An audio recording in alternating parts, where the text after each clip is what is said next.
ज्ञानतिमिरन्धस्य ज्ञानाञ्जनशलाकया चक्षुरुन्मिलितं येन तस्मै श्रीगुरवे नमः. See, even the mind not like me. Gurave Gaurachandraya Radhikaye Stadale Krishnaya Krishna Bhaktaya Tadabhaktaya Namo Namah. Shri Krishna Chaitanya Prabhu Nityananda Shri Advaita Gadadhar Shivasari Gaur Bhaktavinda Bhaktya Vihinaya Parada Lakshay Shibdasya Kamaditaram Vande Kripamaitam Sharanam Prapanna Vrinde Namaste Sharanarvindam. Hare Krishna Krishna Krishna Hare Hare Hare Rama Rama Rama One more time. Hare Krishna Krishna Krishna Hare Hare Hare Rama Rama Rama Hare Hare. Hare Krishna Krishna Krishna Hare Hare Hare Rama Rama Rama Hare Hare. Thank you. Bye. Shri Radha Raman Bihari Nandan Gaur Hari. My humble obeisances to my Diksha Gurudev and Shiksha Gurudev's entire Guru Parampara, and to most revered Srimati Shamrani Devi Ji, to all senior disciples of Srila Gurudev, all the brahmacharis, Vaishnav and Vaishnavis, and dear respected guests. Welcome to this Sunday program. We just heard from Didi how holy name is cintāmaṇiḥ. You know, cintāmaṇiḥ means what? Touchstone. Touchstone. Is touched to iron, it turns to gold. This is cintāmaṇiḥ. So taking the remnants of what she said, Srila Gurudev used to give some examples on this. Going to narrate few examples, there are so many, describing how holy name is cintāmaṇiḥ. There is a verse which says, Nāma cintāmaṇiḥ kṛṣṇaścaitanya-rasa-vigrahaḥ Purna Shuddho Nitya Mukto Abhinatva nāma. Yes, Mataji, what is the meaning? You are reciting this.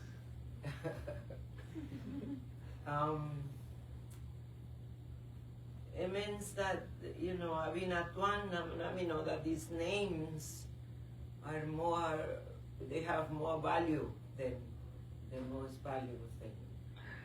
You're close to answer. Yeah, Gadamaru. It means that this holy name is a transcendental wish-fulfilling gem, and that it's the embodiment of conscious rasa, bliss, loving relationship. It's completely pure, varna-shuddha, and it's free. It's free from any material thing, and it's non-different. The nāma and the nāmi, the name and the possessor of the name, are not different. Not different. Understand? So, Vasanti Didi told me keep it simple. Otherwise, it's a very philosophical point. So, keeping it simple. Shri Chaitanya Mahaprabhu, he sent 6 Goswamis, his dear associates, to Vrindavan to discover lost holy places. Amongst the 6 Goswamis means the 6 pure devotees and very near and dear intimate associates of Shri Chaitanya Mahaprabhu. Prominent amongst the 6 Goswamis, the 6 devotees, was Sri Sanatana Goswami, who was performing his very deep sadhana, his bhajan in Vrindavan. and he was having no possessions. 56 दंड रात्रि दिने जाने न राधा गोविंद दिने, 4 दंड Shuey थाके स्वप्ने न राधा गोविंद दिने. Almost 22 and a half hours chanting the holy names and paying obeisances, remembering each and every associate of Sri Radha and Krishna, Sri Raman. And only one and a half hour eating and sleeping. That was his so intense sadhana. Tvattva turnam ashesh mandalapatim shrenim sadatutchavat bhutva deen ganesh kau karunaya govind kandhashito gopi bhav rasamrita valahari kallolo magno muhur vande roop sanatano bhatajugo shijiva gopalako. All these 6 Goswamis, they have renounced all the riches, all their wealth, all their attachment, everything, their family members. And they're wandering in the streets, in Vrindavan, in Govardhan, calling out, in separation, calling out, O Radhe Vrajadeviki, where are you, O Radharani, where are you, Krishna? Feeling so much intense separation. So it's not that 22 and a half hours he was practicing. We are sadhakas, practitioners. We practice this. Practitioner means one who goes ups and downs. One day the practice goes very good, the other day it goes down. This is a stage of sadhaka. But those who are pure devotees, their sadhana, their practice, or their bhajan, it goes like unbroken stream. Just like Gurudev gave example, if you take a bottle of oil and pour in another bottle, you see one straight stream. There is no break in between. This is how they were in separation, lamenting, calling out the names of Radha and Krishna, and who was having no possessions. And there was one Brahmin who was in Kashi, who was very poor, and he wanted to marry his daughter. And he was worshipper of Shiva. And one day, Shiva got so pleased to him. What boon you want to ask? You know, Mahadev is Ashutosh. Another meaning of Ashutosh means very easy to please. Very easy to please. So Shiva, he appeared and he said, Brahmin, what you want? He said, I want to marry my daughter. I don't have anything to give gift as dowry, etc. So can you please give me some wealth? I want to marry my daughter. Shiva said, well, I cannot give you right away, but I can suggest you and give a reference. Go to Vrindavan and meet this sadhu, Bade Baba. His name is Sanatana Goswami. He has one cintāmaṇiḥ, this touchstone.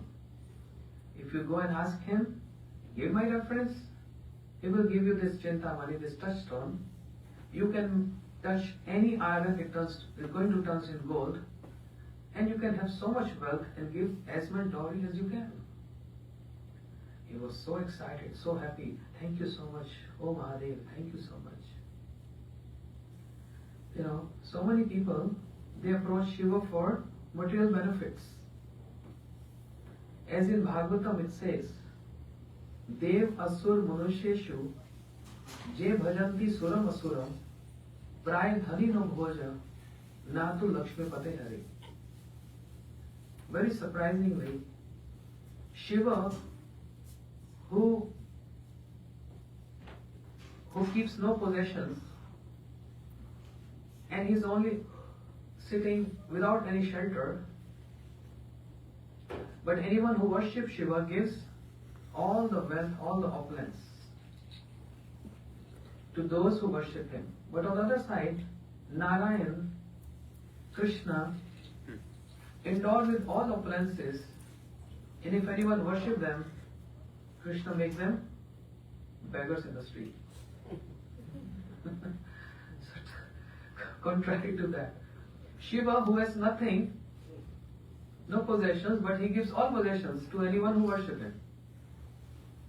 Ashutosh, very easily.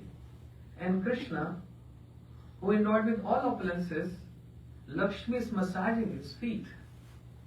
Yeah, Lakshmi, the goddess of fortune, the goddess of wealth, the goddess of learning, Saraswati, they all serve the lotus feet of the Lord. But those who worship him sincerely, what they will get? Krishna make them poor. Takes away everything. Don't worry. It's not always like that.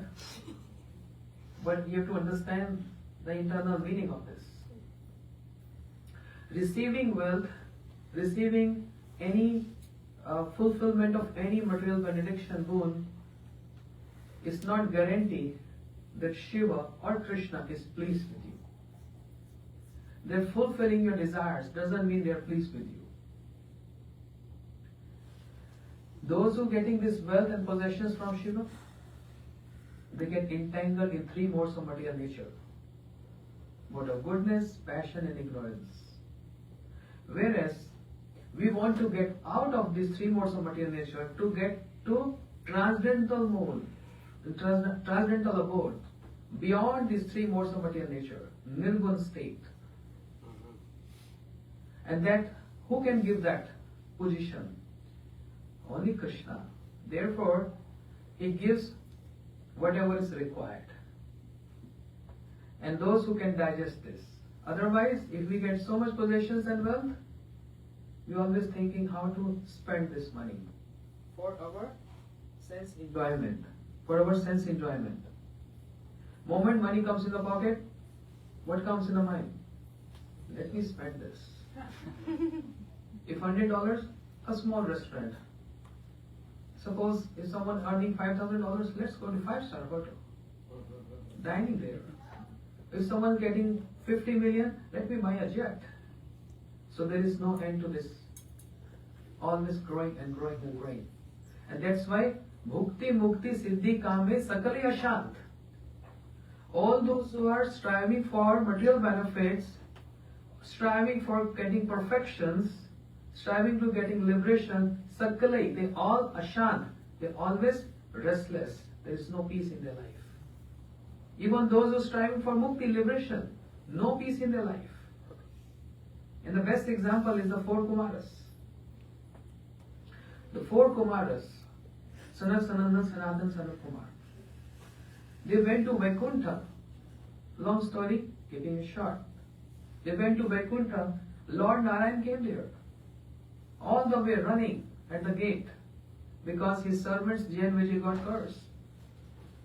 Seeing the lotus feet of Lord Narayan, the bhakti emanated in the heart of the four Kumaras who were initially was into Nirgun Brahmis, impersonal. The Lord has no features, the Lord is not in any form, he has no qualities. That conception of life is called impersonalism. Being impersonal with Lord. Whereas what Vaishnava philosophy teaches us is, be very personal with Lord. Such beautiful form. He has so many qualities. Yeah. He has so many pastimes. Yeah. So four Kumaras, when they approached Vaikuntha, they saw Lord Narayan. The concept got totally changed. Transformed from that impersonalism to personal feature of Lord because of the presence of bhakti. When bhakti emanates in the heart, there's always a transformation. Somebody asked me, what is the symptom, how we can believe, how we can understand or recognize that bhakti has emanated in my heart? The very first symptom comes repentance. Repentance comes. What I did in my past. I want atonement. I want to transform myself. This is one symptom of bhakti. And there are many others. That's again a big topic to discuss. The four Kumaras, before they were impersonalists, but when they saw the Lord, bhakti emanated in their heart, and now they're condemning those who are following this process of getting liberation. Before they are the one who was following this procedure, the process, and believing Krishna has no form, the Lord has no features. And now, after receiving this blessing of the Lord by seeing His divine lotus feet, when Bhakti made their heart, four Kumaras mention a beautiful verse.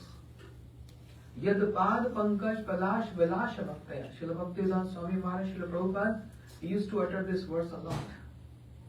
Actually, my little understanding, I heard some of his lectures from my beginning years of Krishna consciousness. So three important verses Srila Prabhupada used to utter.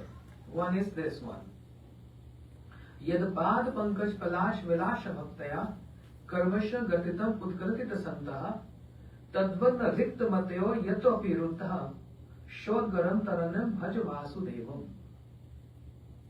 In short, the meaning is, by meditating on the divine lotus feet of the Lord, all bondage of many lifetimes come to end. But those who striving to get liberation, knowing that Supreme Lord has so many wonderful features and is so beautiful and qualities and pastimes, they are rikta-matai. Rikta-matai is dull head. Means, in other words, you are stupid. A sophisticated word of saying you are foolish. Tadvadna rikta-matayo yatopi ruddha shodganam taranam bhaju vasudevam. Why not worshipping Krishna, Vasudev? And why striving for mukti? They totally changed, transformed. The other verse I heard in these lectures about Rishabdev. Rishabdev called upon his 100 sons. Oh my sons, I want to give you something very important. Legacy. They all thought our father Rishabdev, who is the ruler of the whole planet, is going to divide some property, some territories to us. So father said, I want to give my legacy to you. When all the 100 sons came there, what father Rishabdev said? Nāham dede bhajam nirloke kashtam kamam artham vidbhujami. Oh my sons, the Lord has given us this body not to enjoy like dogs and hogs. And everyone got so surprised there. Father, we thought this body is meant to enjoy, right? Then what is the purpose the Lord given us this body? Shri Rishabdev said, Tapo divyam putraka.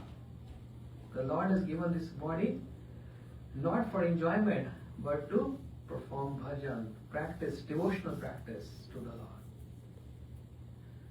But Father, how is that possible? And what is this all about? How we can learn? From whom we can learn? Then Shri Rishabdev said, there are two doors.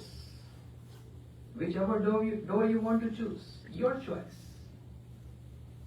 One door A is, just like when we go airport, we don't have to open the door. We go there and with a sensor, it just gets open. Exactly the same thing. Mostly when I go airport, I remember this verse from Rishabdev. Mahant sevam dwaram ahir vimuktam. Oh my sons, if you're going to serve pure devotees, then the doors of liberation means devotional practice immediately going to open for you. Tamodvaram yoshiti sangi sangam. If you want to go to hell in darkness, the door is going to open for you if you're going to always associate with materialistic people, those who are too much attached to materialistic way of their life. Two doors, your choice. Oh, thank you so much, Father, to revealing this to us. This is your legacy, yes. But Father, how we come to know who are the Mahantas, the pure devotees? How they look like? Are they humans like us?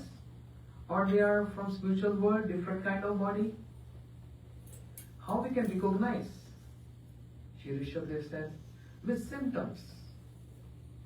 With symptoms. Mahantaste samchit prashant surid sadvaye The symptoms of pure devotees, they are samchit. They are always equalized in all situations. They never get stressed. And they don't start jumping when any desire gets fulfilled. They always calm and quiet and take every situation one and the same. Just like Parikshit Maharaj, when he came to know, I got cursed that I'm going to die in 7 days. That's the worst thing. If we come to know, I'm going to die. If we come to know, we're going to die in 3 days, 4 days. We start dying every hour. But Parikshit Maharaj, Khantir avyat kalatam virakti man shunyatam. Khanti means very peaceful. And he came to the bank of Ganga, took shelter of Ganga Devi and the sadhus. Tamopiyadam pradyantum vipracha Ganga Devista. And taking shelter of Shri Ganga and the Vipras means Brahmins means the pure devotees. So Parikshit Maharaj has no any stress moment there.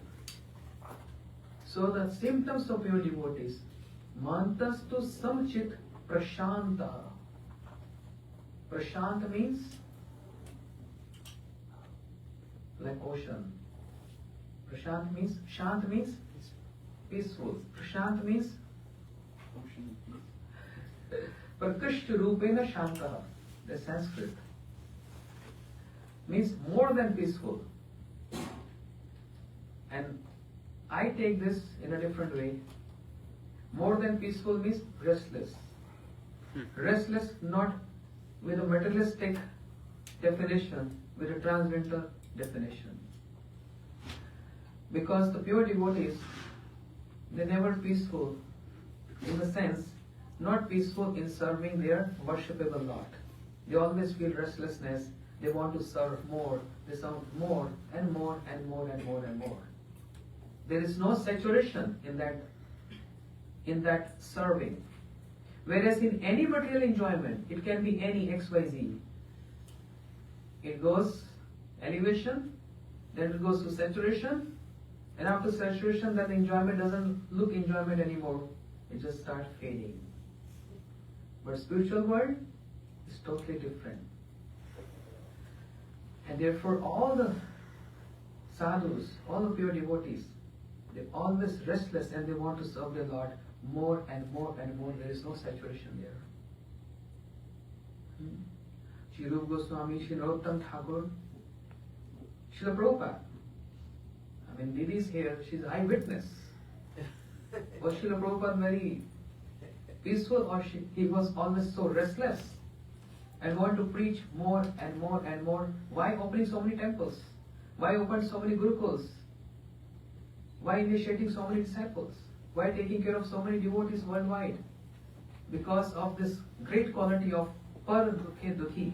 He cannot see the suffering of the people. People are suffering, just like Prahlad Maharaj. Cannot bear the suffering of the people.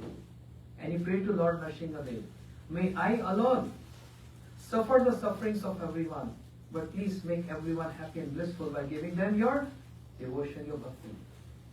Srila Bhaktivedanta Swami Prabhupada, in the same mood. Where is peace? But don't take this otherwise. Peace means it's more than peaceful, but restless in the service of his worshipable Shri Radha Raman Bihari. All acharyas, Srila Bhaktivinoda Thakur, Srila Bhakti Siddhanta Saraswati Thakur Prabhupada, my Guru Maharaj. And in the same sequence, now we also sing Shamrani video. And where is the peace? I know very Is she peaceful? In this advanced age, she's so restless. She wants this, she wants that. I'm the proof. I do the healing. And Yes. Today I tell her same thing. Same thing you do. Where is the peace? I don't see. This becomes a nature. So that's the Vedic style. If you eat someone's remnants, you get and you adopt the nature of that person. Understand? If you're eating remnants of any materialistic person, the desire of enjoying will develop and grow more and more. If you eat the remnants of a spiritual personality, then the same mood, the same consciousness, or the same style develops in the heart. So why Didi is so restless? Because she honored the remnants of so many great personalities. Remnants here doesn't mean only the leftover from their prasadam plate. That's not only just the remnants. The remnants means the Harikatha, the lectures which emanated from the lotus lips, and pouring that in the ears. We are hearing, understand? We are listening, but we are not pouring into heart. This is the difference between us and her. Two important things when we listen to any lecture: acceptance and adoption. We may accept, yes, this is right, I accept, but we also have to adopt. If acceptance is there and adoption is not there, then it's not very high benefits. Both things goes together, acceptance and adoption. We have a living example right in front of us. Her acceptance of the words of Srila Prabhupada and Srila Gurudev, and adoption, both. Therefore, I feel no shy saying she honored the remnants of those who are prashanta, means restless in nature. And that's why, because those remnants from them, she developed the same nature. There's no shanti. There's no shanti. So, Rishabdev is telling, my sons, the symptoms of pure devotees, samchitta, they are equal in all situations. Prashantaha, I explained. Surita, they are well-wisher to everyone. Well-wisher doesn't mean you hand over a blanket to someone or a sweater to someone. Oh, I'm well-wisher to homeless people. Yeah. Well-wisher to homeless people. This is not the meaning of Surid. This is a spiritual term which means well-wisher for everyone, entire world, irrespective of caste, creed, color, and giving them opportunity to worship Lord. So actually, they can go back to home, back to Godhead, no more homeless. And many times, Didi can correct me, this is my version of saying this. Many times I say, those on the streets, homeless people, they are fake homeless people. And we in this girls' ashram and the men's ashram, we are actually bona fide homeless people. Even though we have shelter and we have everything, but we are ideally a bona fide homeless people. Why they are fake ones? Go and give a proposal to them. We'll give you all facilities, food, lodging, clothing, everything throughout your life. Join our temple and stay pure, happy, blissful life. Advertise this and see how many will come. No one will come. Param Gurudev did this. Srila Bhakti Pragyan Keshav Goswami Maharaj. He put advertisement. And his devotees were, his godbrothers were stopping. No, what are you doing? Our ashram will be full of all beggars and homeless people. Param Gurudev said, this is what I want. Well-wisher, Surit. I want this. So let's see who will come. And you know how many came? 0. Big O. Nobody came. This proves they want to be homeless forever. Even the facilities are being advertised to them. Srila Prabhupada, what he said, I made a home where the entire world come, invited to come and stay. He can facilitate the entire universe. Because Brahman Tarite Shakti Dhare Jale Jani. He has potential to deliver the entire universe. And he did. So why I'm saying they're fake? Because if facilities are given to them, they don't want to avail those good facilities. They want to be just there. And why we are bona fide homeless people? Because actually we know where is our home. We are aware of the fact that this material world and this 14 planetary system is not our home. Our home ideally is where? The abode of the Lord. Shri Golok Vrindavan. This is our home. We are aware of this fact. We know this. And we are struggling, practicing, not struggling, we are practicing to go back to our home. Therefore, we are bona fide homeless people. Even though we are staying in home, but actually we want to go ideally to our home, which is Golok Vrindavan. Understand? So, Surid, this is a definition of Surid, the symptom of pure devotee, and Sadhu. Sadhu here means one who is pure in consciousness, who wants to, sadhu is always giving, is not taking. Love is all about give. Sadhu is always giving. Oh no, sadhu is asking donation from me. What is giving? The ashram is demanding some donations. So what they are giving? Yes, from gross level, it appears that they are asking, but if you go deeper into subtle level, then you realize they are not asking, they are giving us opportunity to serve the Lord. They are giving us opportunity to serve the Lord. So Srila Bhakti Vigyan Bharti Goswami Maharaj Ji, my Shiksha Gurudev, Didi Shiksha Gurudev, he used to say, whenever there is opportunity to serve, immediately avail that without a single second of delay. Immediately avail that. Because what if you're going to delay that? Might not come again. Not coming again. This opportunity will not come again. And maybe you will not be alive to avail that opportunity. Moment you get opportunity, immediately avail that without a delay. Without a delay. And when there is any object of sense gratification, always keep delaying. I want to enjoy cake. Okay, next Sunday. When it comes to next Sunday, well, Didi told us to control your tongue. So, okay, I can wear this for this Sunday, next Sunday, and keep on delaying that. And what will happen after a month or two? No desire to eat cake. But then someone's birthday falls, and the cake is being offered to Shri Radha Krishna, to Lord.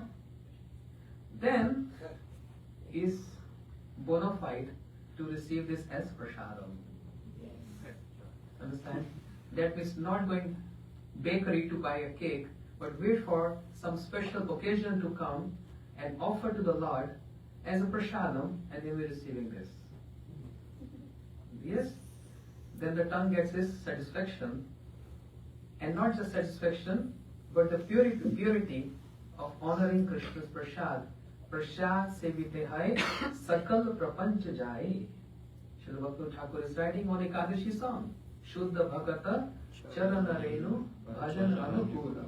In that there is one stanza which says, Prasad sevite hai sakal prapanch jai. By honoring prasad, one can very easily overcome the illusory energy of the Lord. And Uddhav said the same thing. Tab bhokta saragandha vas alankrita charchita uchishta bhojam shayam tam mayam dai uchishta bhojam dasam tam maya janami. Shri Uddhav said, I am wearing the remnant garland of Krishna, I am wearing his remnant cloths, and I am taking his remnants, his leftover. I have no fear of illusory energy anymore, no fear of Maya anymore, because I am totally prasad of Krishna. So this is how Surya Sadhvaye, symptoms of pure devotee. You understand from where I started? Srila Bhaktivedanta Swami Prabhupada Ji, he used to, many times, giving his lecture, he quoted this verse, and that's why I started learning this, because I was hearing this again and again, he was focusing on this. He began with saying, the Lord has not given this body to enjoy like dog and hogs, whereas He given this body to worship the Lord. That's the only purpose of giving this human body, to worship Him. And how we develop this mood of worshipping? By associating pure devotees. And how they look like? with the symptoms. And what are the symptoms? They are surid, they are well-wisher, they are equal in all circumstances, and they are very peaceful in nature, and they are sadhu in their consciousness. Means very pious and saintly personalities. But a question comes here. Jiva Goswami Pad, he raised one question here. These symptoms can also be seen in many social workers. They are also well-wishers. They are also surid, means they are also very peaceful. I've seen many around the world. They come to temple, they are well-wisher to everyone, distributing prasadam, serving everyone, volunteer services and all that. Then what's the difference between an ordinary person who's supplying and helping people and a saintly person who's also supplying and helping people? Then comes the second line. Yeva maishe krita sodartha artaha. Shri Rishabdev said, those saintly person, along with these qualities which I mentioned earlier, that are secondary qualities, but the primary quality is they considered Krishna Prem as the goal of their life. Understand? Developing the love for Shri Krishna is the only aim and object of life. This is the primary symptom of a saintly person. Understand? It's like somebody interviewed me. Can you please explain, because now in America and Europe, everywhere, people are very familiar with the word guru. And they apply this word to even the teachers in universities, even in schools, and even yoga teachers, or a music teacher, one who's playing harmonium, he's my Guruji.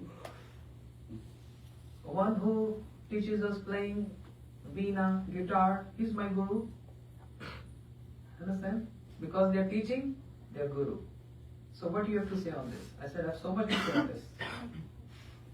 They are not Gurus, they are teachers. Oh, but what is the difference? It's the same thing, right? I said, no. You have to know the definition of the word Guru. It's not about teaching makes anyone a Guru. Guru means, the definition of Guru means, Go Shabd Andakarasya Rutam Avrodaka Andakar Avrodak Guru Miti. The definition of the word Shri Radha Ramani Hari. The definition of word Guru means one who dissipates darkness or takes us from the darkness to the light. So, teachers in universities, on schools, or musician, a music teacher, are they taking us out from that darkness, from mode of ignorance, to transcendental mode? No. So, I'm not saying we don't have to respect them. Don't take me otherwise. All due respect, because they're teaching and we are learning so much. But they have to be called as teachers. But Guru means the one who's taking us on the path of spirituality, from the darkness to the light, to the fulgence. From the darkness to the fulgence. That's the definition of Shri Guru. Understand? That's the difference. So, being a well-wisher, many people in the society, and a saintly person also being a well-wisher is not one and the same thing. The saintly person is taking us from darkness to the fulgence. And that's the difference between a teacher and a guru. So this is a famous verse by Srila Bhaktivedanta Swami Prabhupada. The third verse which I learned from him, Avaishnav Mukhodgirnam Utam Hari Kathamritam Shravaneva Kartavyam Sarpachishcha Yathapai. Don't hear lectures or holy name from a non-devotee. It is just like a milk is touched by the lips of a serpent, a snake. It looks like milk, that same white color. But if someone drinks that, what happens? Vanish. Poison. Anyway, I started, but I went in a different direction. Yes, nāma cintāmaṇiḥ Krishna. This Brahmin, who was seeking wealth, and Shiva inspired him to go to Vrindavan to see Sanatana Goswami. He came to Vrindavan so excited, asking people, the local people, where is this Bade Baba, this Sanatana Goswami? They said, oh, there's a raised platform there. He always sit there and do his bhajan. Go there. In haste, he climbed the stairs and he came to see this personality who is so divine and transcendental but having no possessions. Only wearing one small cloth on his thighs, that's all. No cloths, no big house, no big huge temple. How he is going to give me this cintāmaṇiḥ, the touchstone? Shiva cheated me. But it can't be possible. Shiva's words are always right and bona fide. Let me ask him. So he said, Oh Maharaj, Shiva gave me your reference. I'm very poor. I want to marry my daughter. I'll give so much dowry and gifts to her. Shiva told me, you have one cintāmaṇiḥ, a touchstone. Can you please give this to me? Please, I'm in need of this. Sanatana Goswami Pad, cintāmaṇiḥ, touchstone, do I have? Oh yes. See that garbage can? You can get from there. And he was surprised. What? That's touchstone so valuable in garbage? Okay. And he started digging that garbage. Would you like to put your hand in the garbage? No one wants. But if you come to know there is 24 karat golden chain in that garbage can, then would you like to place your hand there or not? Yes.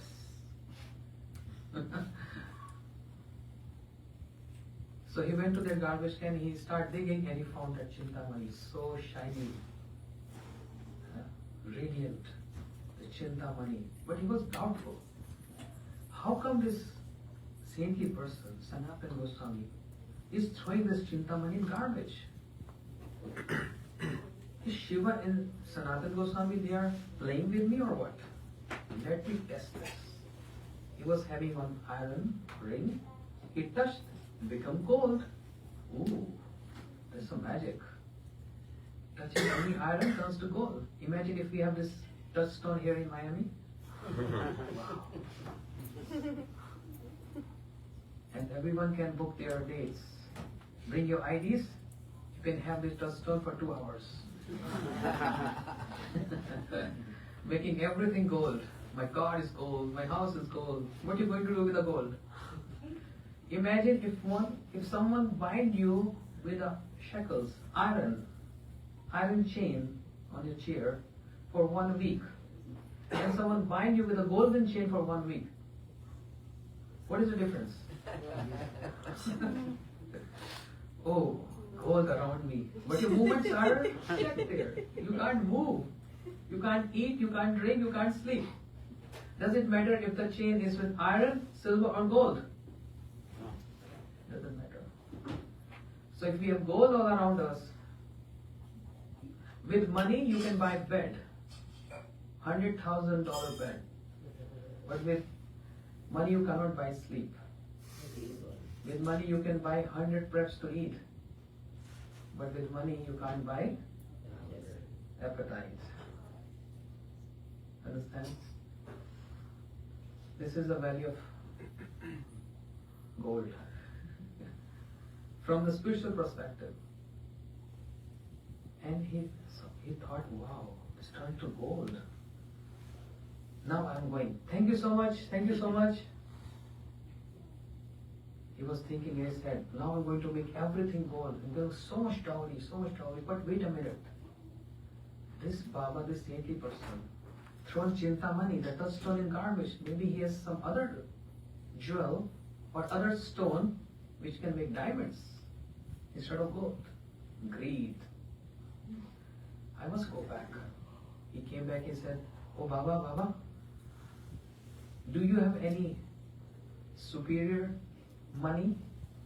Money means not M-O-N-E-Y, but any other jewel or any other stone which can make diamond? He said, yes, I have one superior, that's why I throw this in garbage. I said, wow, can you give me that? If this touchstone in the garbage, that means that he must be having some very higher, very superior. I said, Baba, can you give me this? I promise, I will keep this and I will not use this. Then Sanatana Goswami said, no, it's not going to work like that. First you have to throw this, then I'm going to give the superior one. You can't keep both, because both are incompatible. You can't keep both. He said, okay, I promise, I'm going to, no, throw in front of me. So he threw this in Jamuna. He said, yes, now give me that. Then Sanatana Goswami Pad, he spoke some words to him and explained all this gold and other diamonds and other valuable jewels. What you can do with this? Always and always entangled in materialistic enjoyments.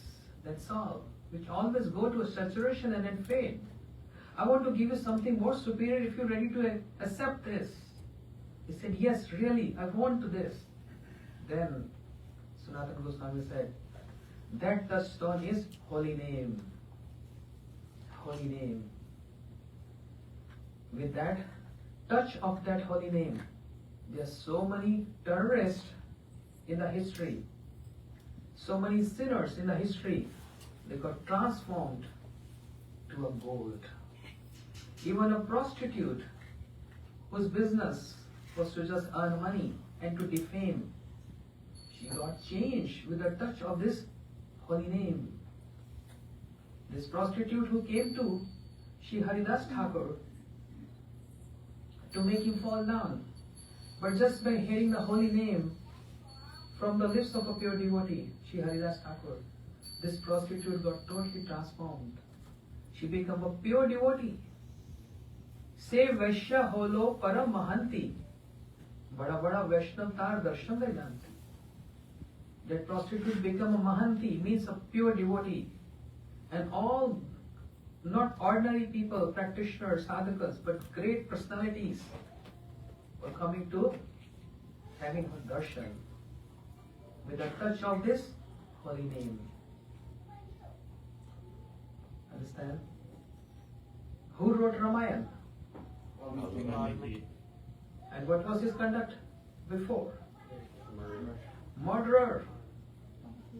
How many murders he did in his life? There's no accountability. One time I heard Gurudev saying, he killed so many Brahmins, 3 wells full of Brahmin threads. That many murders he did in his life. Can a person of this conduct can become a devotee? Bhakti is very independent. Bhakti can come and fly in anyone's heart with the association of the bhaktas, because bhaktas are ideally the touchstones. How we can get access to this touchstone holy name? With the touchstone bhaktas first, the devotees. They give access to this touchstone. Shri Sanatana Goswami give access to that Brahmin with his association.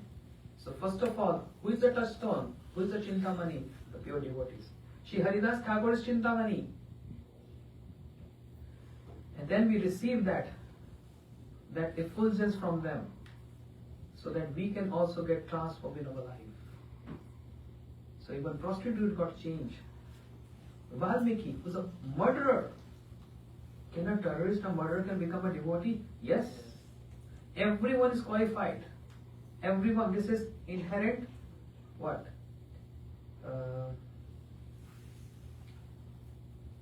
This is a constitution. We have all rights to attain bhakti of the Lord. Everyone can do this. So after associating with touchstone, Shri Nayar, a great saintly person who is Jagat Guru, Valmiki got changed. And it was so difficult to chant. For him it was so difficult to chant short name of Lord Ram. Can everyone say Ram? Ram. Is that difficult? No. So simple. But because his heart got so hard by killing so many people, the simple name of Lord Ram was not coming on his lips. And he's trying, it's not coming up. And it's so easy to chant Ram. Then he said, "Oh, holy person, I'm not able to chant this name." Then Narad felt pity on him. And Narad said, "Can you reverse this? Chant Mara. Ram, and reverse it becomes Mara. Mara. Mara means? Huh? Death. The word Mara means dead. And word Ram means the name of the Lord. Ram means one who gives answer, bliss. So totally opposite. It's a big contrast. Narad said, "Can you chant Mara Mara?" He said, "Yes, that's very easy because throughout my life I just kill people." Okay, you chant Mara. So Mara, Mara, Mara. If you continuously chant the word Mara, Mara, Mara, Mara, what happens? It comes up to Ulat Naam Jagat Jagjana Valmiki Bhai Brahm Samana. By chanting reverse the name Ram, Shri Valmiki became a great, great personality and who wrote Ramayana, entire pastimes of Lord Ram, on the basis of the foundation of this touchstone, holy name.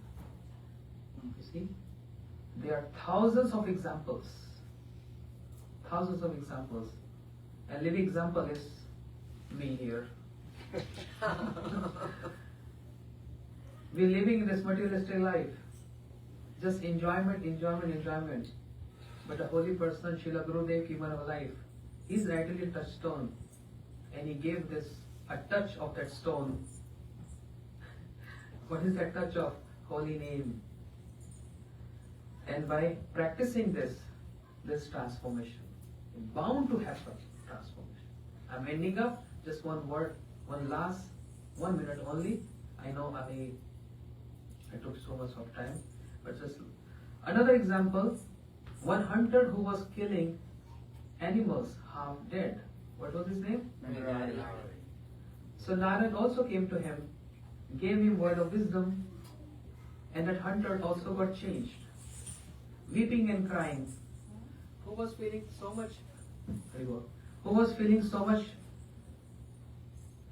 Who was relishing so much by killing animals half dead? Can you imagine? Killing a deer, elephant, whatsoever. Narad told him, just kill them for once. Why are you killing them half dead? And you know what he said? It appeals to my heart. I feel so much bliss when they are shouting, screaming, and they're dying. Imagine. This was his nature. But after getting transformed with a touchstone in cintāmaṇiḥ, Narad and his wisdom, he started chanting holy name. He got totally changed. And after a while, after some days, when Shri Narad appeared in front of him, he was about to pay obeisances. When we pay obeisances, we bow our head down, right? He was about to pay obeisances, but then he stopped, thinking, where Shri Narad is standing, a line of ants are moving there, and he's thinking, if I'm going to pay obeisances to my Gurudev, my spiritual master, what if the ants will die with the weight of my head? The same person who was killing animals and he was feeling so much pleasure. Now he's fearing, he's scared to pay obeisances because he don't want to kill ants. So much change, so much transformation. And you know why I'm saying this, why I took this point? Because the words which emanated from Shri Narad's lotus lips is what? Etena adbhut vyad to ahimsa adi guna. It is not at all astonishing that you got change and transformation. This is the result, or by default it happens. Anyone who come in contact with cintāmaṇiḥ, this touchstone, which is Hari Naam, holy name. Narad said, it is not at all astonishing for me. This is very easy. Anyone who comes in contact with holy name, bound to get changed and transformed.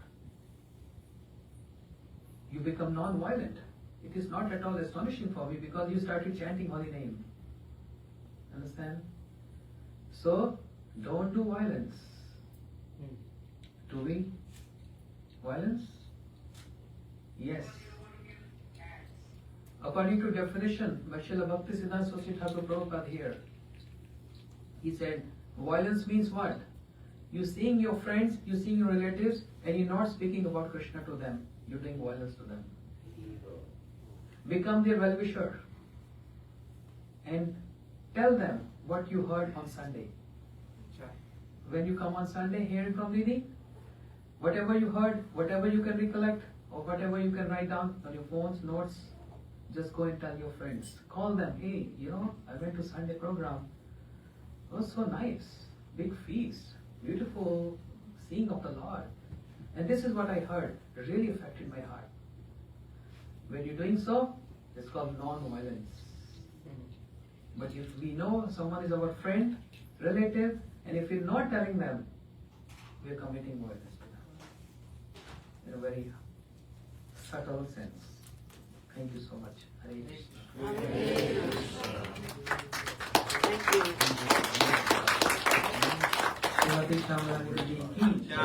you. He inspired me to speak because I was little blank what to speak today. I was little blank, but by hearing such beautiful words from Didi, then I was trying to expand that. Thank you. Hare Krishna. You did a fine job. What next? We do a 5-minute kirtan and then 5 minutes skills. Oh, she's here. Hare Krishna, Krishna Krishna, Hare Hare, Hare Rama, Hare Rama. Come on.